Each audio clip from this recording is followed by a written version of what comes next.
বেঙ্কোর নতুন ফোন মার্কেটে চলে আসছে, বেঙ্কো 91 প্লাস। আপনার স্মার্টফোন কেনার বাজেট যদি 10,000 টাকার আশেপাশে হয়ে থাকে তাহলে অবশ্যই আজকের ভিডিওটি আপনার জন্য। এই ফোনটিতে যেমন বেশ কিছু ভালো দিক রয়েছে তেমন কিন্তু বেশ কিছু খারাপ দিকও রয়েছে। সো এই ভিডিওটি সম্পূর্ণ দেখে আপনি সিদ্ধান্ত নেবেন এই ফোনটি আপনার কেনা উচিত হবে কি হবে না। সো চলুন জেনে আসা যাক এই ফোনটি সম্পর্কে। রিয়ার প্যানেল এবং বডি ফ্রেম দুটোই কিন্তু পলিকার্বনেটের তৈরি, তবে রিয়ার প্যানেলের ডিজাইনটা কিন্তু বেশ সুন্দর, মানে গ্রেডিয়েন্ট টাইপের একটি ডিজাইন এবং দেখতে কিন্তু মেঘের মতো লাগে, দেখতে খুব সুন্দরই লাগে। তবে হালকা পাতলা ফিঙ্গারপ্রিন্টের ছাপ কিন্তু বসে যায়, যেহেতু ফোনটির রিয়ার প্যানেলে প্লাস্টিক ব্যবহার করা হয়েছে তাই সাবধানে ব্যবহার করতে হবে। মানে ঘষা টসা লাগলে, টেবিলে রেখে যদি ঘষা দেন বা হাতে যদি নাড়াচাড়া বেশি করেন, নখের দাগ টাগ লাগলে কিন্তু স্কেচ পড়ে যাওয়ার সম্ভাবনা আছে। তাই যত সম্ভব আপনার একটি ব্যাক পার্ট ইউজ করার চেষ্টা করবেন, তাহলে এই ঝাঁকানাকা থেকে মুক্তি পাবেন। আই মিন মানে এই ঘষা থেকে মুক্তি পাবেন, কোনো দাগ পড়বে না। এবং পোর্শন বাটন নিয়ে কথা বলতে গেলে প্রয়োজনীয় পোর্শন বাটন সবকিছুই রয়েছে, তাই আর নতুন করে কিছু বললাম না। তবে হেডফোন জ্যাকটি উপরে দিয়েছে এবার।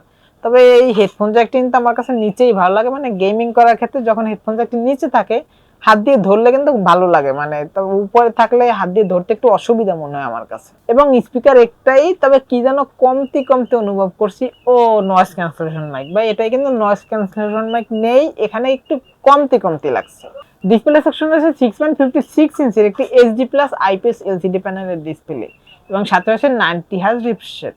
তবে এইচডি প্লাস আইপিএস ডিসপ্লে এটা কিন্তু স্বাভাবিক ভাই, 10-12 হাজার টাকায় এর চেয়ে বেশি কিছু আশা করা যায় না, এটাই ঠিক আছে। এবং ডিসপ্লের উপর ঠিক সেন্টার রয়েছে একটি পাঞ্চোল কাটআউট, তবে ভাই 10-12 হাজার টাকায় পাঞ্চোল কাটআউট পাচ্ছেন, এটা কিন্তু অনেক বড় বিষয়। এবং চিন বেজেল নিয়ে কথা বলতে গেলে চিন বেজেল যা আছে মানে প্রাইস হিসেবে ঠিকঠাকই আছে। এবং ব্রাইটনেস নিয়ে কথা বলতে গেলে ব্রাইটনেসও মোটামুটি ঠিকঠাকই আছে, মানে ইনডোরে খুব ভালোই ব্রাইটনেস পাবেন, তবে আউটডোরে একটু শ্যাডো এলাকায় গেলে খুব ভালো ব্রাইটনেস পাবেন। তবে ডিরেক্ট সানলাইটের নিচে গেলে হালকা একটু ব্রাইটনেসের ঘাটতি মিলতে পারে ভাই, যেহেতু বাজেট কম এটা তো মাথায় রাখতেই হবে। রিয়ার প্যানেল রয়েছে ট্রিপল ক্যামেরা সেটআপ, যার মেইন শুটারটি 50 মেগাপিক্সেলের একটি শুটার এবং সাথে 2 মেগাপিক্সেলের করে দুটি ক্যামেরা রয়েছে, এগুলো কোনো কাজের না। এবং ফ্রন্টে রয়েছে 8 মেগাপিক্সেলের একটি সেলফি ক্যামেরা। এই ফোনটির ক্যামেরার পিকচার নিয়ে কথা বলতে গেলে পিকচার মোটামুটি ঠিকঠাকই আছে ভাই, প্রাইস হিসেবে ঠিকই আছে। 10-12 হাজার টাকার কি দিবে, কালারটা মোটামুটি ঠিকই আছে, তবে রেড কালারটা একটু বুস্ট করে, তবে শার্পনেসের কিছু ঘাটতি আছে এবং ডিটেলসেরও কিছু ঘাটতি আছে। এবং লো ব্রাইটনেসে বলতে গেলে মানে রাত্রে যদি নাইট মোডে ছবি তুলতে যান তাহলে ক্যামেরা কোনো কাজেরই না, মানে নাইট মোডের ছবি তেমন ভালো আসবে না। যতটা সম্ভব ডিলাইটে ছবি তোলার চেষ্টা করবেন তাহলে একটু মানে ভালো ছবি পাবেন, তবে রাতে যদি অন্ধকারে ছবি তুলতে যান তাহলে আমি বলবো ছবি তোলার দরকার নেই।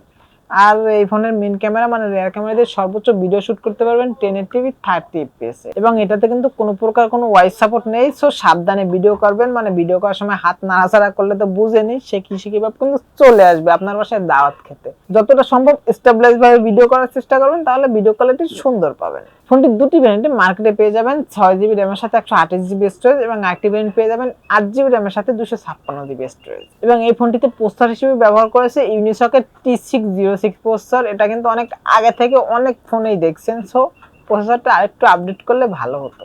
অপারেটিং সিস্টেম হিসেবে রয়েছে Android 13, বা এখানে একটি কিন্তু মানে কমপ্লেন করার অপশন অবশ্যই রয়েছে। এই সময় এসে Android 13 কিন্তু আশা করা যায় না, তবে আমরা আশা করছি যে আপডেট এসে 14 হয়ে যাবে। তা আমরা শিওর না যে আপডেট এসে 14 হবে কিনা, যদি আপডেট হয়ে 14 হয় তাহলে কমপ্লেনের কোনো জায়গা নেই। এবং এই ফোনটির ইউআই নিয়ে কথা বলতে গেলে ইউআইতে কিন্তু একটু সমস্যা আছে, মানে অ্যাপ ওপেন করে দিয়ে একটু ডিলে করে, যেহেতু প্রাইস একটু কম কেয়ার করা, এটা মেনে নিতেই হবে। এবং গেমিং নিয়ে কথা বলতে গেলে গেমিং 2D গেমগুলো স্মুথলি অনায়াসে প্লে করতে পারবেন, তবে হেভি গেমগুলো প্লে না করাই বেটার, যেহেতু বাজেট কম, প্রসেসরটাও দুর্বল। ভাই বুঝে নিতে এই বাজেটটার কি দিবে, 2D গেমগুলো স্মুথলি প্লে করতে পারবেন। ফোনটিতে ব্যাটারি হিসেবে রয়েছে 5000 mAh একটি বড় ব্যাটারি এবং এটিকে চার্জ করার জন্য রয়েছে 18 ওয়াটের একটি ফাস্ট চার্জার। এবং এই চার্জারটিতে এই ব্যাটারিটিকে ফুল চার্জ করতে অ্যারাউন্ড 2 ঘন্টার মতো সময় লেগে যাবে। এবং এই ব্যাটারিটিকে ফুল চার্জ করে যদি নর্মাল ইউজ করেন সেক্ষেত্রে 1.5 দিনের মতো ব্যাকআপ অনায়াসে পেয়ে যাবেন। এবং যদি একটানা গেম প্লে করেন অথবা একটানা মুভি দেখেন, মানে আই মিন হেভি ইউজ করেন, সেক্ষেত্রে 6.5 থেকে 7 ঘন্টার মতো ব্যাকআপ অনায়াসে পেয়ে যাবেন। ফোনটির ভালো দিক এবং খারাপ দিক নিয়ে কথা বলতে গেলে সবার প্রথমে যদি ভালো দিক নিয়ে কথা বলি তাহলে সবার প্রথমেই আসে ভাই একটি এইচডি প্লাস এর ডিসপ্লে পাচ্ছেন এই বাজেটে, মানে 12,000 টাকায় এইচডি প্লাস একটি ডিসপ্লে পাচ্ছেন এবং 5000 mAh একটি বড় ব্যাটারিও পাচ্ছেন এবং সাউন্ড কোয়ালিটিও মোটামুটি ভালোই পাচ্ছেন। এবং খারাপ দিক নিয়ে কথা বলতে গেলে সবার প্রথমেই আসে ভাই নয়েজ ক্যান্সেলেশন মাইক নেই, একটি নয়েজ ক্যান্সেলেশন মাইক দিলে ভালো হতো। এবং হেডফোন জ্যাকটিও দিয়েছে উপরে, এটা যদি নিচের দিক দিত আরো ভালো হতো। এবং প্রসেসরটি আরেকটু আপডেট করলে ভালো হতো, মানে আরেকটু ভালো প্রসেসর দিলে আরো ভালো হতো। আজকে ভিডিও ছিল এই পর্যন্তই, দেখাবেন নেক্সট কোনো ভিডিওতে।